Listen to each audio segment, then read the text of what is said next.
Hi குட்டீஸ், welcome to Kanisha kit. இது story time.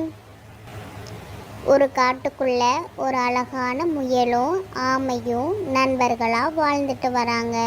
அவங்க டெய்லியும் ஒவ்வொரு இடமா சுற்றி பார்த்துட்டு நல்லா ஜாலியாக விளையாண்டுட்டு வருவாங்க. அப்போது ஒரு நாள் அவங்களுக்குள்ள நம்ம போட்டி வச்சுக்கலான்னு முடிவு பண்ணாங்க. அடுத்த நாள் 2 பேரும் போட்டிக்கு தயாரானாங்க. அப்போ முயல் நாம தான் வின்னர் அப்படின்னு மனசுக்குள்ளேயே நினச்சிக்கிட்டுச்சு. போட்டி தொடங்கினதும் முயல் ரொம்ப வேகமாக ஓடி போயிருச்சு. ஆமை மெதுவாக நகர்ந்து வந்துச்சு. முயல் ரொம்ப வேகமாக ஓடி போனனால அதுக்கு ரொம்ப களைப்பாக இருந்துச்சு. அப்போ அங்கே இருந்த ஆற்றுல தண்ணியை குடிச்சிட்டு ஆமை வர எப்படி லேட்டாக தான் ஆகும்னு நினச்சிட்டு அந்த மரத்து அடியிலேயே படுத்து தூங்கிருச்சு.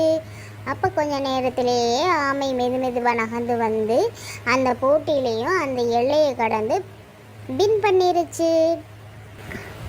அப்போது தூக்கத்திலிருந்து முயல் எழுந்து வேகமாக ஓடி வந்து பார்த்தப்போ ஆமை வின் பண்ணியிருந்ததை பார்த்துச்சு. அப்போ தான் அது மனசுக்குள்ள யாரையும் உருவத்தை வச்சு எடை போடக்கூடாது அப்படின்னு நினச்சிச்சு.